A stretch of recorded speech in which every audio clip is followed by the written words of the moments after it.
Welcome to YourTown television program. I'm your host, Paula Joy MacNab. And as always, I have another fabulous guest that I am so excited about and excited to share her with you. She's actually very impressive. She is a relatively new gal in town. That means she hasn't lived her entire life, because we are kind of snobbish about that here.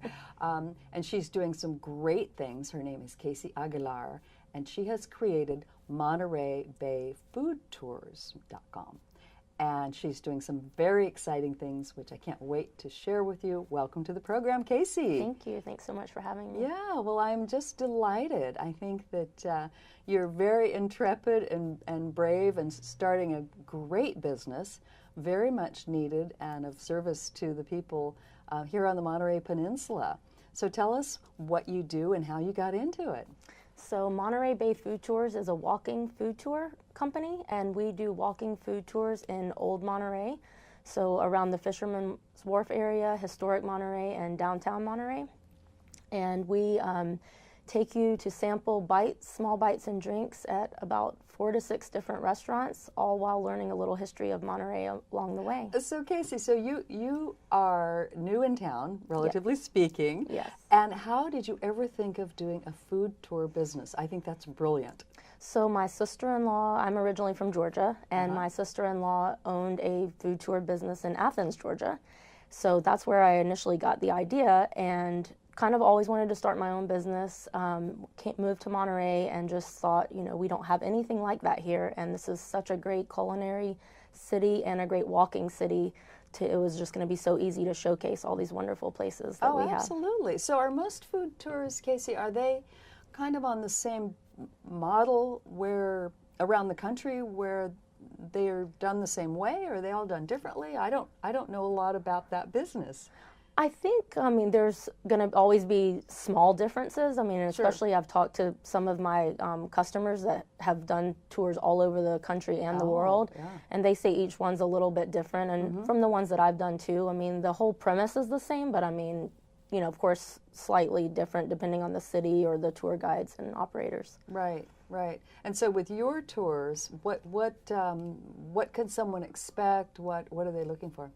So I, of course, want to showcase the best of Old Monterey, and I think that the businesses that we mostly feature are owner-operated, small, local. We focus on local, and some of our businesses focus on sustainability, but chef, owner-operated, family-type restaurants are a lot of our stops, and we have some unique things, I think, for our tour, like an art gallery, a historic store, and that's part of the Historic Association of Monterey. So just some different things like that we feature that you may not find on other food tours. And I want to, in a minute, get into some of the specific businesses and really highlight them, because I think that's valuable. But you came here with your husband in the military, and I see that you do honor military servicemen and women.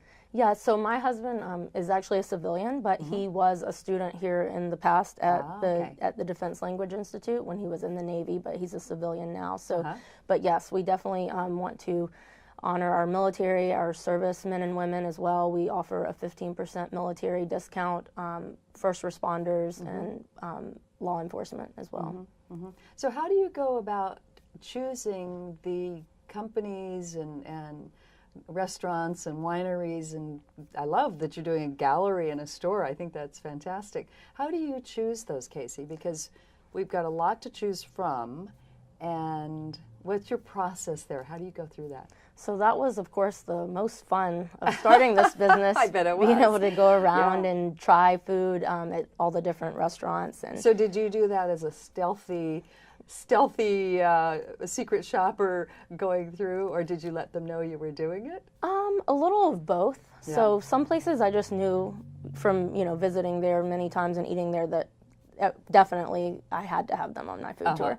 And others I was like, oh, let's revisit. We would go back, my husband and I, and try the food, and then usually we would approach the owner or chef if they were there and ask them, tell them what we were doing, and then ask maybe if they could do like some sort of sampler for us so we could try different things that they have, so that we could get a good idea of multiple different dishes that they offered. So when you bring a group in,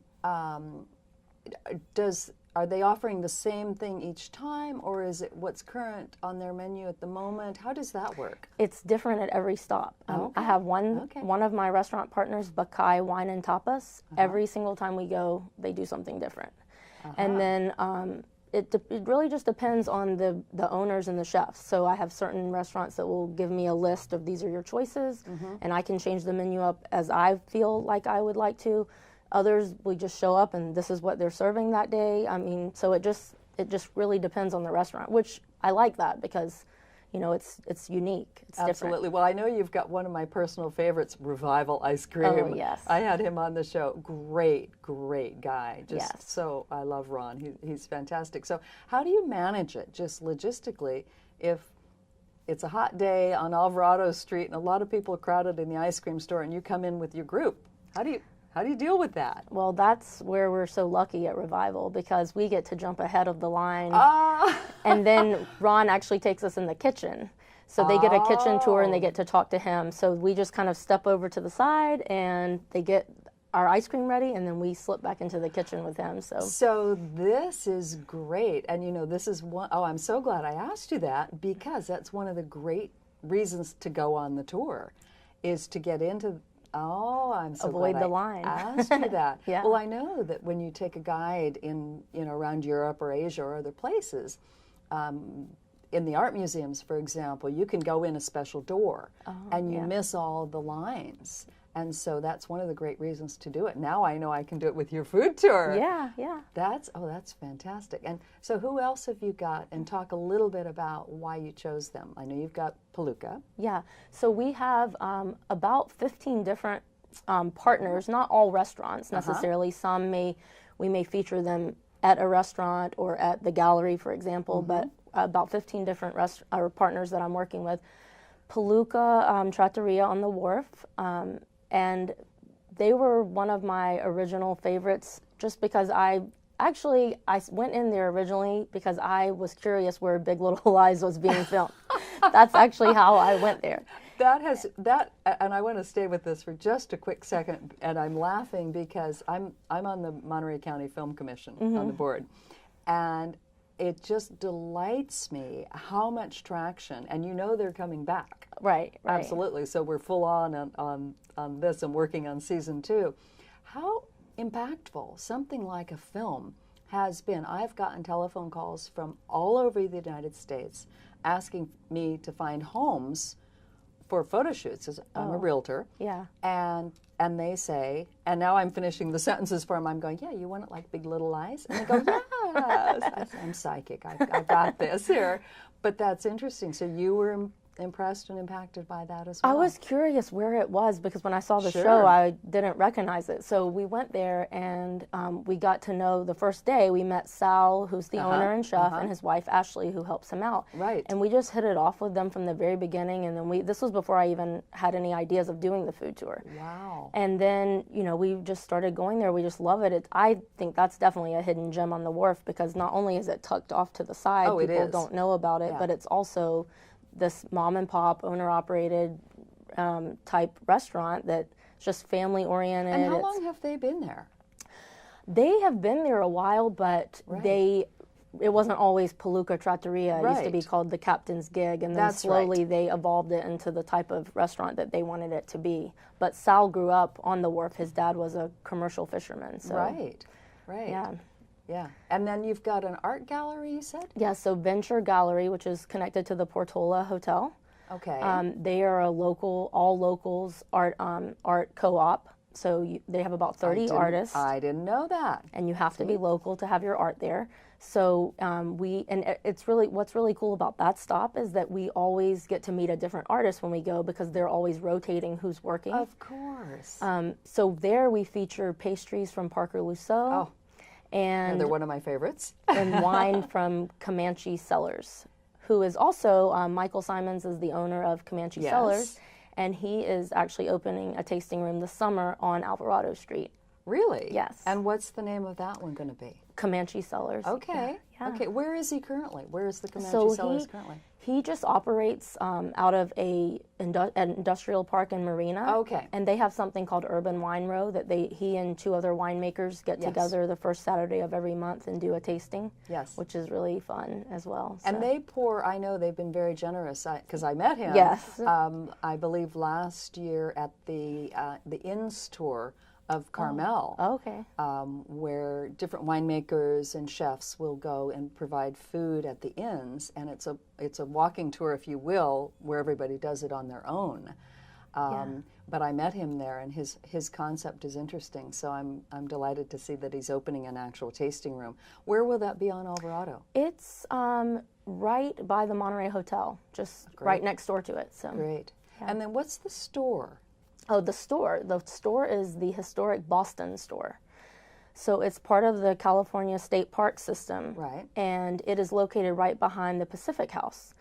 So we just happened to be in there. I was doing a tour with my family. We just stopped in, and the ladies, they're all volunteers from the Garden League, and they were just really interested in what we were doing. And then we stopped in the next week again, and then I was contacted by their director, and she said, would you like to incorporate our store as part of your food tour? And she's trying to incorporate different local products, food products, and other products, but food products into their store. So they're featuring products now from Happy Girl Kitchen, Chai 5 Tea, who she sells her tea at the farmer's market in Monterey, and then also Monterey's Tasty Olive, which is on Cannery Row. And she, Boy, there's some new ones on me. I hadn't even heard of the last one. Yeah, so the owner of that, Debbie, she and I have been talking and trying to work together for a while, but my tours aren't on Cannery Row yet. So this was a really unique way that we could incorporate her business into the tours as well. Right. Well, you raise a really good question, Casey, do you have to pull any kind of permits, or what do you have to do this within each city? You're working in Monterey currently. How do you do that with the city? So I had to apply for a business license and all of that, but no other special permits for, yeah. Yeah. Oh, that's very fun. Would you ever see this being a business that you would expand out and do in other cities? Would you always see yourself staying Monterey centric, or what's your thinking?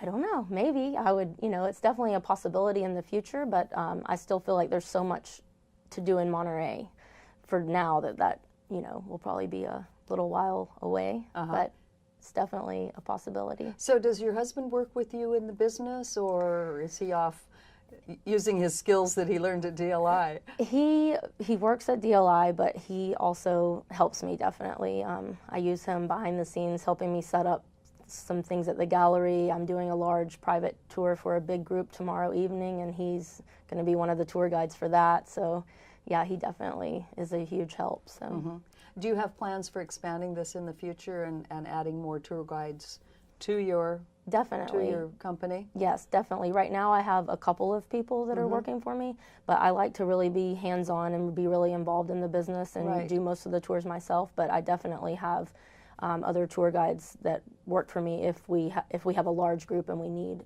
extra people. Right. So. And I was very intrigued when you and I first talked about this idea.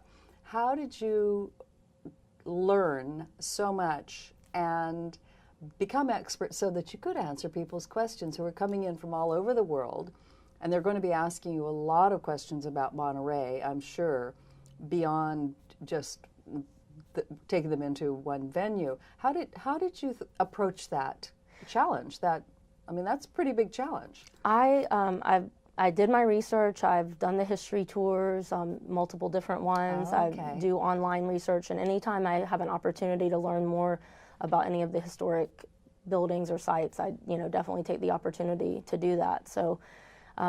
And just learning, of course, about the different restaurant owners. I interview them to get their background and their story so that I can also share that, or they will share it, but when they're unavailable to share it, I can also provide information about all of the restaurants as well. Right. So are the owners generally there when you bring the tours in, or?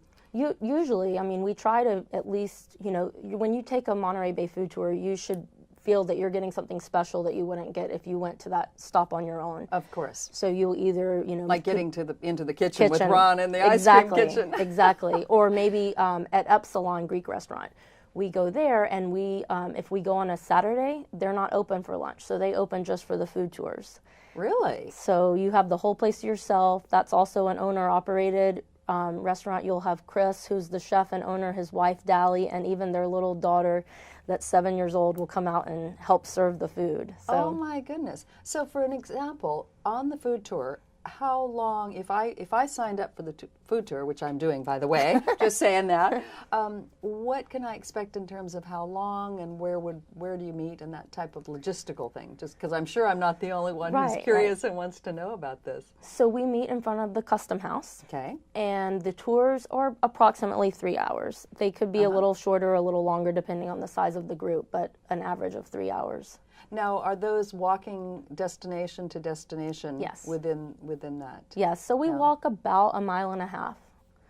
It's relatively flat, so and it's also ADA friendly and accessible. Oh, that's a really important point. Yes, yes. Yeah, that you have to think about. And what if it's raining? Do you hold the tours anyway? Yep, rain or shine. Atta girl. I bring the umbrellas. That a girl? Yeah. That's great, yeah. So tell us, because I'm sure I'm not the only one who wants to know how we can get on this food tour. Tell us how to contact you, Casey. So you can book online at my website, MontereyBayFoodTours.com. Yeah. Or you can call 831-204-2211, and I can book the tour for you. We offer the tours Thursdays and Saturdays from 11 to 2, but we also offer custom and private tours, so those are flexible on the times and days. We can work around the schedule. Right. And what if I'm a restaurant owner or a winery who is just dying to be on Casey's tour? How do I handle that? They can call me as well or email me at MontereyBayFoodTours@gmail.com, and I would be happy to talk with them. Oh, that's fantastic. Oh, that's great. Casey, thank you so much. This has been so interesting. Thank you. I have great respect for you for diving in, becoming a part of our community and a contributing part of our community just right away. Thank you so much. I think you're going to do very, very well, and I will do everything I can to help support you. Thank you. I appreciate that. Thanks for being with us today. Thank you. I'm your host, Paula Joy MacNab. You've been watching YourTown television program. I know that I'm going to be seeing you on that food tour with Casey Aguilar. Thanks for joining us. We'll see you again.